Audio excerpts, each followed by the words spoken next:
গণভোটের মাধ্যমে আইনি ভিত্তি দিয়ে জুলাই সনদ বাস্তবায়নের উপর গুরুত্ব আরোপ করেছেন নারী নেতৃবৃন্দ। আজ রাজধানীতে জাতীয় নারী শক্তি আয়োজিত নারীর কণ্ঠে জুলাই সনদ বাস্তবায়ন রূপরেখা শীর্ষক আলোচনা অনুষ্ঠানে তারা এমন অভিমত ব্যক্ত করেন।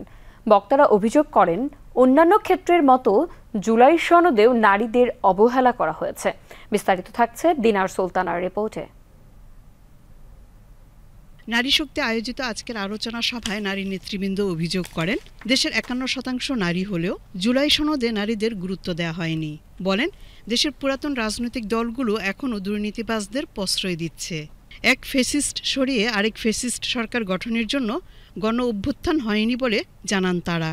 50টি আসনে সংরক্ষিত আসনে নারীরা মনোনীত হন, কিন্তু সেটা বলতে কোনো জবাবদিহিতা থাকে না, কোনো দায়বদ্ধতা থাকে না। কেউ কেউ আমরা 100টি আসনে সরাসরি নির্বাচনের কথা বলেছিলাম এবং নির্বাচনের রেজিস্ট্রেশনের জন্য প্রত্যেকটা দলেরই 33% তার প্রত্যেকটা কাঠামোতে থাকার কথা। মূল দলগুলো 5% মনোনয়নের জায়গায় এসছে। আমরা চাই গণভোটের অজুহাতে হলেও আমাদের রাজনৈতিক দলগুলো তাদের নিজেদের মার্কার জন্য ভোট চাইতে যেরকম মানুষের কাছে যায়, নিজেদের নির্বাচনী ইশতেহারকে যেরকম ব্যাখ্যা করে, এরকম প্রতিটি ঘরে ঘরে মা বোনদের কাছে, ভোটারদের কাছে যাবেন এবং ব্যাখ্যা করবেন কেন তাকে ভোট দিতে হবে। রাজনৈতিক সমঝোতার মধ্যে দিয়ে যদি নতুন একটা বাংলাদেশ আমরা পাই, সেটা সবচেয়ে ভালো অপশন। আর তা না হলে কেউ যদি কথা না রাখে, কেউ যদি তাদের প্রতিশ্রুতি থেকে সরে যায়, তাহলে তো আমরা দেখেছি কি হয়। বাংলাদেশের মানুষ যে প্রতিবাদ করতে জানে, সেটা তো আমাদের সামনে উদাহরণ হিসেবে আছে। জুলাই সনদ বাস্তবায়নের প্রয়োজনীয়তা তুলে ধরে তারা বলেন, আইনি ভিত্তির মাধ্যমে জুলাই সনদ বাস্তবায়ন করতে হবে। জুলাই সনদ যদি আদেশের মাধ্যমে বাস্তবায়িত না হয়, যদি আইনি প্রক্রিয়া এটা সুনিশ্চিত না হয়, তাহলে এই ক্রিমিনালাইজেশন কোর্ট থেকে পর্যন্ত হবে। আমরা শুধুমাত্র আমাদের পুরো কৈশোর এবং আমাদের পুরো ইউনিভার্সিটি লাইফ আমরা স্বপ্ন দেখেছি কিভাবে এই হাসিনা ফ্যাসিস্টকে আমরা কিভাবে হটাবো, এই ফ্যাসিবাদী কাঠামো আমরা কিভাবে পরিবর্তন করব।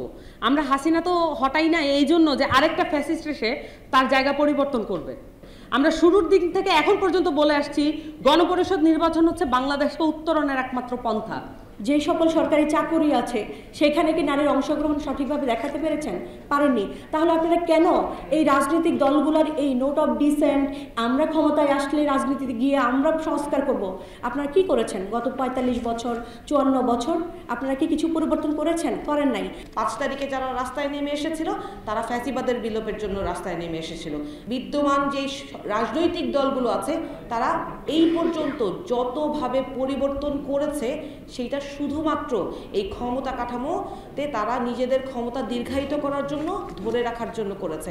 এনসিপি পরিষ্কারভাবে জানিয়েছে, জুলাই সনদের আইনি ভিত্তি নিয়ে একটা সমঝোতার মাধ্যমে রাজনৈতিক দলগুলোর মধ্যে শান্তিপূর্ণভাবে জুলাই সনদের বাস্তবায়ন হবে এবং পাশাপাশি যে নির্ধারিত সময় আছে আমাদের নির্বাচনের জন্য ফেব্রুয়ারি মাসে, সেই নির্বাচনটাও হবে।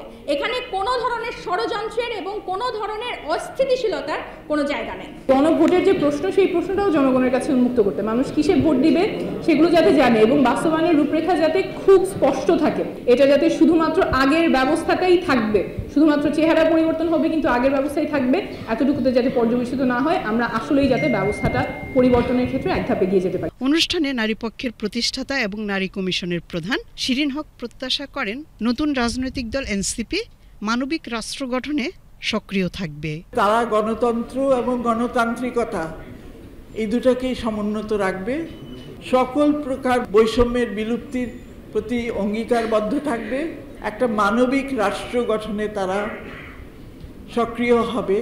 অনেকগুলোর মধ্যে একটা পূর্ব শর্ত হলো মৃত্যুদণ্ডের বিলুপ্তি। আমাদের সংবিধানে প্রথম থেকে একটা জিনিস ছিল যেটা কোনো দিনই বাস্তবায়ন হয়নি, সেটা হচ্ছে ন্যায়পালের পথ। আমি আশা করব এই দলটি ন্যায়পালের বিষয়টি গুরুত্বের সাথে বিবেচনা করবে। আগামীর বাংলাদেশ রাজনৈতিক সমঝোতার মাধ্যমে এগিয়ে যাবে এমন প্রত্যাশার কথা জানান বক্তারা। দিনার সুলতানা, বিটিভি নিউজ।